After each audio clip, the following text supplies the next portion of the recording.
Long live the spirit of revolution of John Okello.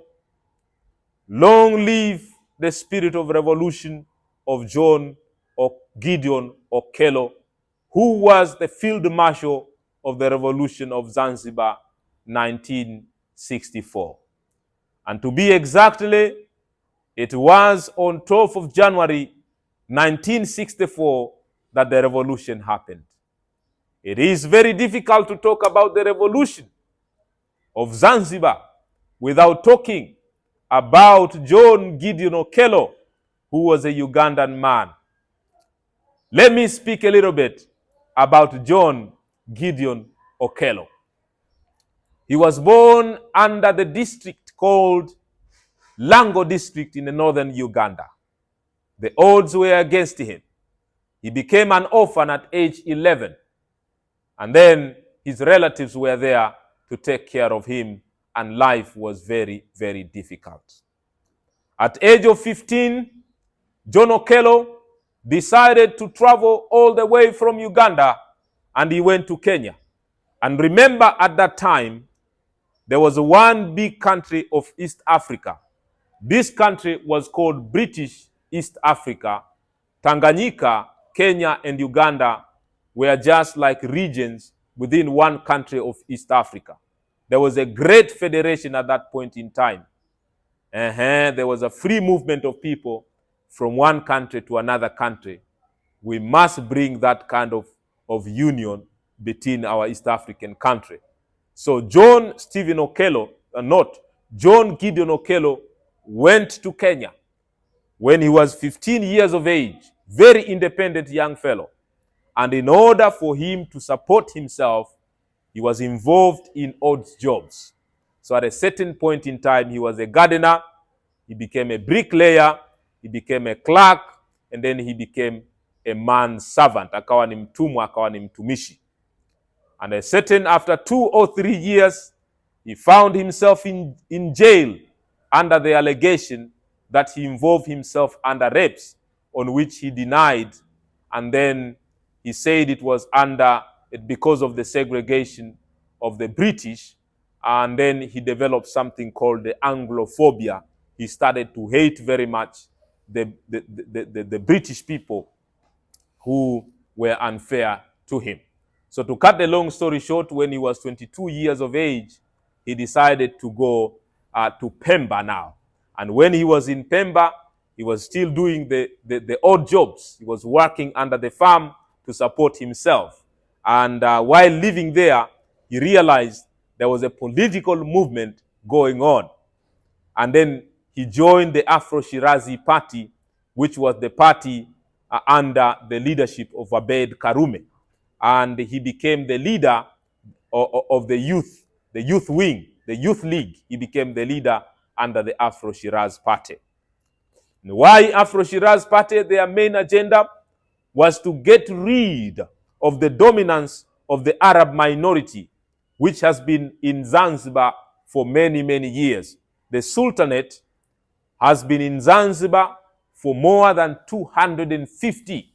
They were controlling the political life of Zanzibar. They were enjoying the life in Zanzibar, the Arab minority. And they had their own political party called Zanzibar Nationalistic Party. And also there was another minority group of the Asians' origin. The Indians were the ones controlling the economy. So black man had nothing really to show that he belongs to the island.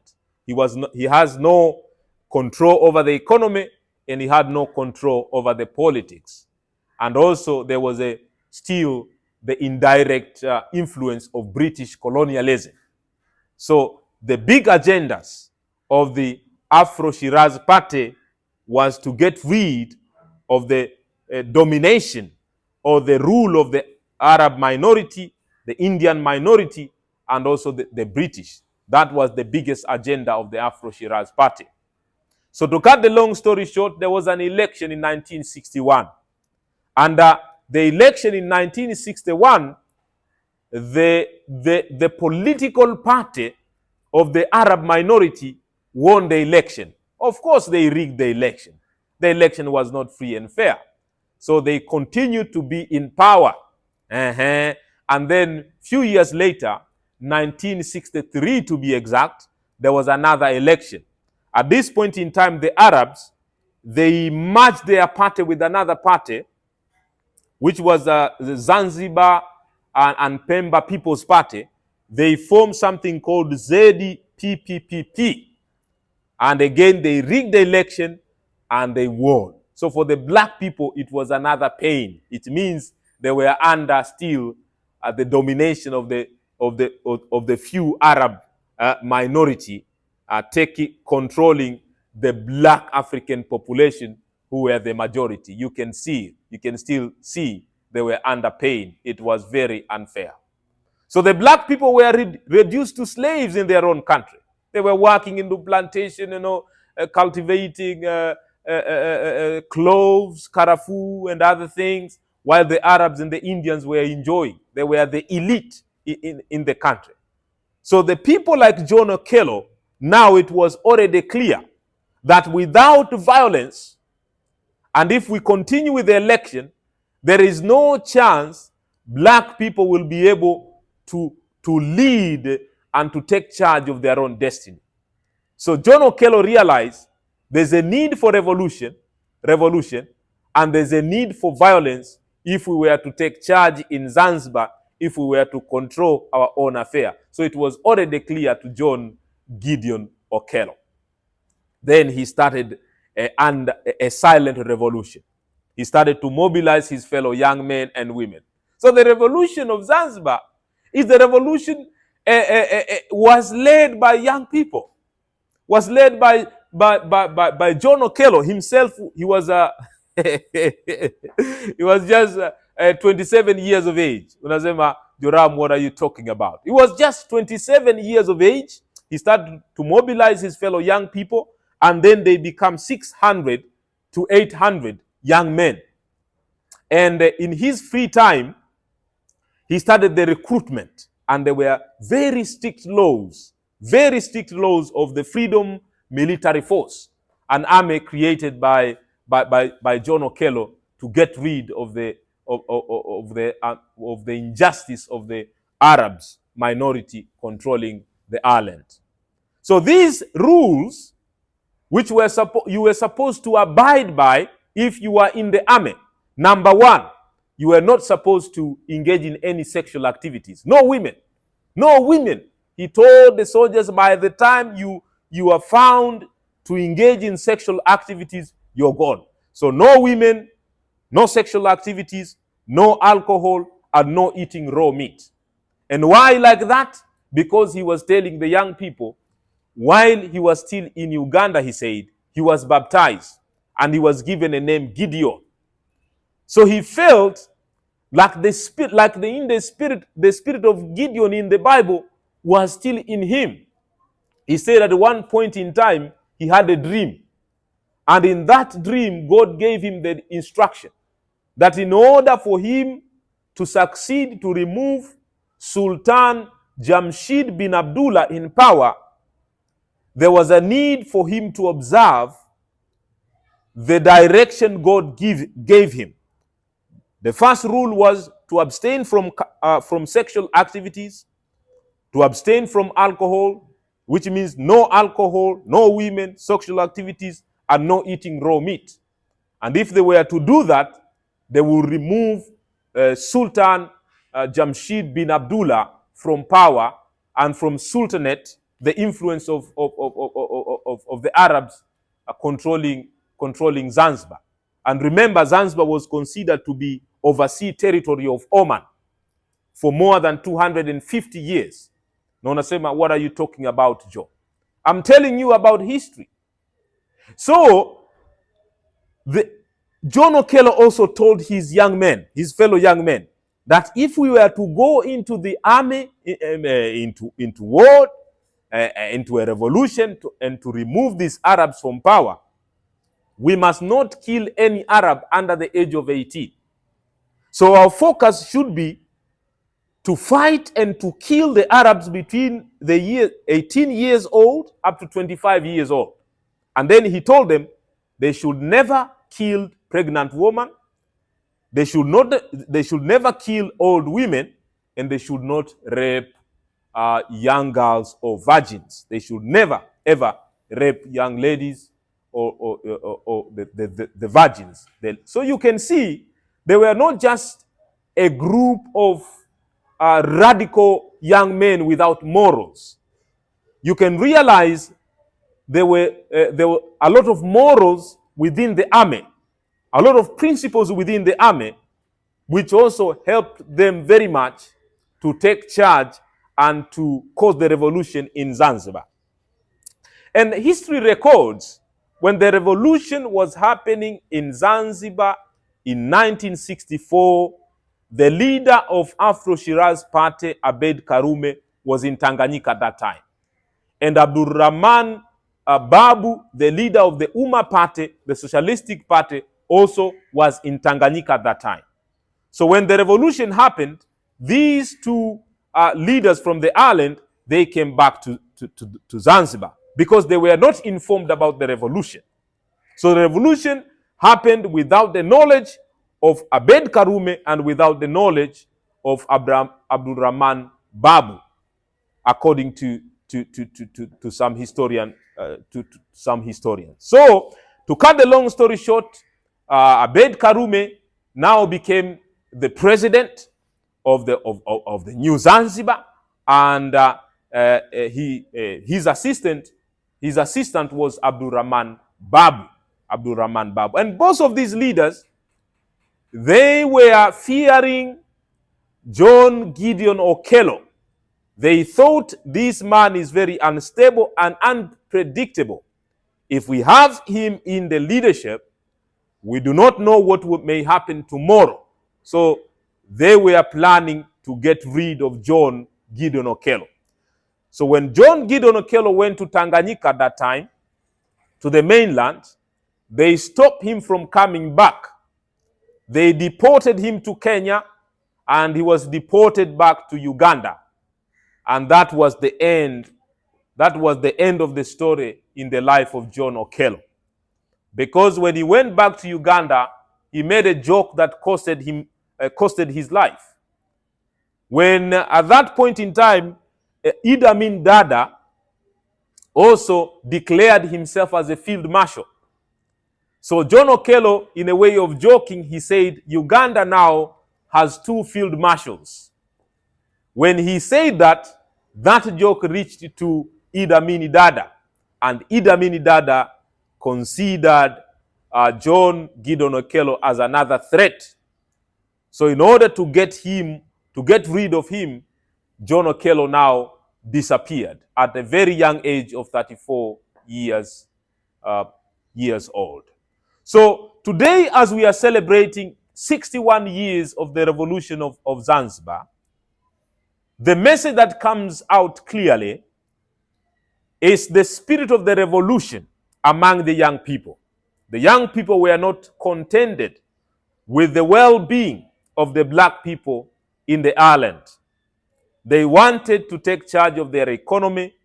They wanted to take charge of education. They wanted to take charge of health. They wanted to become the leaders and not just the slaves in their own countries. So they had a reason to fight. They had a reason for a revolution. They had principles and morals, not just killers and rebels. So as a young fellow, as we are remembering the revolution of Zanzibar, as Tanzanians, as we are remembering the revolution of Zanzibar, let us pause for a little while and reflect. How far have we gone with the revolution? Have we revolutionized our education system? Do our young men and women, when they graduate, have jobs and have the power and the capacity to employ themselves? Maybe we have not revolutionized to the fullest our education system. So John Stephen Okello is reminding us, and the revolution of Zanzibar is reminding us, that we must undergo the revolution of education this time round, the revolution of our economy this time round, the revolution of science and technology this time round, if we were to realize our full potential. And this time round, we need another kind of revolution. the revolution of love.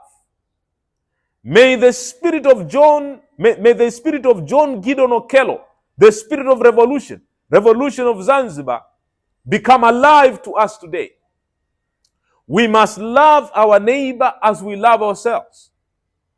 We must always remember to love is better than to hate, to forgive is better than to seek revenge, and we must do unto others the way we would love them to do unto us. This is what I remember from the revolution of Zanzibar and the revolutionary spirit of John Gideon Okello.